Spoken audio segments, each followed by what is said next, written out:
Ya mo achi no si abapa o si mama ensa mama wachi na lim se kase ebre na edro ne sama hodo ekoso o mai mu ne mai hodo so ne de bre wo nyame na ya adom na de pa bi ache yeye waja oba ene o kronkron di mu na ya me de kase ebre wo kasa mempa nyame be wa adom ma kwa nei bibia ya o pese o yo no se ye kwampa so a nyame be dom mu watumi ayo ye de yesu ase eja na ya brefo danso aisha mausi adoladi za nyame kanu tewa ya Trimude, ya Santoko, ya New York, ya Pepe for what? Ya Walame, ya it could be, ya money show queen. My dear to me, I'm saying, and some day the market say, you're ready to one of the Minister of Defense, what they are to just say, and they ask now for your commerce, Mr. Galamsino, from Korean was some kind of here, no, I heard no uncle cow, a woman, yambers or crondom.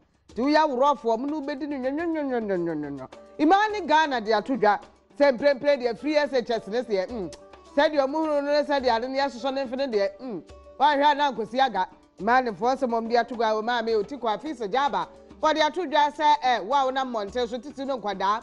Stressless can tomra, and let you to watch wine near while our piga. Yea, somehow do be near Debra or a Cassiemu, Bedroom Jubedi, and the answer. Copem said no crumble GTP new style. And I might enter my day, do near the name higher, yes, I have a name. Give us a down Roma, give us V capsules, give us cold capsules, and I give us about Meshani, the Cassian war. My phrase here, Precope, Minister of Defense, did he add Dominic Nitty Woo, the two job of God of Winnie Alcohol, said nay, and another Danko Kufuado and issue idea who said that, or has said a galam say, yes, you and Sassy and Fudia Noa, and Yadi or Betanasi and Kayen Quan, number 12 Betiano or Mano. Yea, idea, and every year, nay, as rough one worker or more, a post for a soldier for, navy for, Air Force for, and what 2 or more, so among quite 10 battalions so. Now, yea, and a Minister of Interior, the two just sent away, Ukopon once and now quite sabe, a quay who, a post for near soldier for near slap for now, one son, or many a soldier red alert, and your Jumom debate do no. I know that the men and women of the Ghana Armed Forces are professionals. The men and women of the police service are professionals, and you will do a professional job. But that is the reason why I will make it straight to the people who are daring the task force not to do that. Because the country is behind the task force. Don't dare them. It will not be in your interest to dare them. The country is behind them, and they will do everything and anything to make this mission a success. And where did we go wrong to get to this stage that a government would have to put a team together to go and stop illegal mining? Illegal mining that has assumed international standard, that our neighbors are complaining that we are spoiling their waters. A different approach is being used to Operation Hot 1 and 2, where the task force was used for only 2-3 days and being done on a firefighting standard and moved away. You are being tasked to go and stay and stop this. Busumi siana de ma ese ehwe ne atoto ne ma ne monya kwa kwa adwuma ne de em se ate afa so ntiye no no ye kwa ye mejo Jacob Kudwo wono na jada no multimedia for ne azoya wo mkopie mu ate ase jungle welfare wone eye Ghana for titu ne multimedia di nkobo se he wo shi obi na nipa ne ye ne ho jese woni mu po enso ba force wo pa wadamfo fefe ne se kirew pese o ye opapa wo so wo shi ane ba bi ada wo chesa wo ma me ma won ka ho wadwuma ye fo wonim adwuma ye fo ni bi kura no obi ho tumi yes ho ya hwe ni ye wo se check wo shop ye na nipa sa no to no bia na adwe tintin no enya papa obetumi adi unya. There's a lot of fight ahead of us. When you can't change people's habits, change the environment and make them respond to it, it brings about a social sense of responsibility. That is what we need.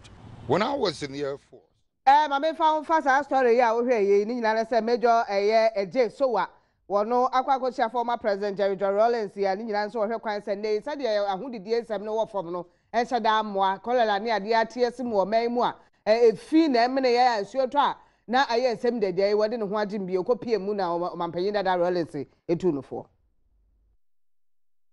There's a lot of fight ahead of us. When you can't change people's habits, change the environment, and make them respond to it, it brings about a social sense of responsibility. That is what we need. When I was in the Air Force, and I'd be flying over villages, an aircraft that was quite low, and I used to notice a beautiful patch very close to the villages. And that patch looked so clean, so neat. I decided to descend one day and discovered those neat areas were actually schools and school compounds where our children go to school. Meanwhile, that place is looking so neat, and yet the very community they come from is looking so unkempt. And yet in our community, we used to have the Tangase, we used to have, or what do we call it, the police, the enforcement agencies, etc. Go to the school compounds, there's not one single policeman. A high sense of discipline, and that discipline is reflected in their compound to look as clean as it does. I'm saying not a single policeman is on those compounds. Do you understand what I'm saying? And yet we are the adults. Oh, no, no. It affects us in so many ways. I don't know. Yeah, I don't know. No. Tete, minister, was it near school for compound ya? Be bearded and a teacher for a back, one farm, one put, Pedaba, and say, I'm not Columbia America. Now, ye person for the security for your community, your hoofy, and when I say, Nepa, Papa, Massa, Falca, Chassis, the see I'm multimedia for copy more chassis a foot away, a buy any. It is never right for you to always befriend anybody at all you see on the road, because you don't know the intention of the person you are meeting for the first time. Some people tend to become very nice to you, but you ask yourself, do you know them? Where did you meet them? And why is the person being so nice to me? It could be that the person wants certain information about you, or the person wants to pick you. So they become nice to you, and then you lose your guard. And then that's the time that they take the information or the gadget that they want from you away from you. So it is never advisable. Always think twice before making friends by the roadside. Next time. Mama Falco Finance Minister and media review budget to compare more on your day. What's the budget deficit, physical economy fresh, the debt near the end that did not come Negana. The economy was in them track, so yeah, get him, Jimmy, anymore. And they Bosia, body baby, Beno was more to a debt and debts in the back of more. Now, yet to me, a number of music, I did the other papa, and did the and the enquiry cry and one semi down there to the other to be better than Aqua and they taxes the as a budget name a woman or do the year, Juma, net to me a Boamagan economy in a year. The GDP for the first quarter of 2017 grew by 6.6% against 4.4% for the same period in 2016. Inflation reduced to 12.1% at the end of June 2017 from 15.4% at end December 2016. Interest rates are on the decline. For example, the 91-day Treasury bill rates have reduced from 16.4% at end 2016 to 12.08% at end June 2017.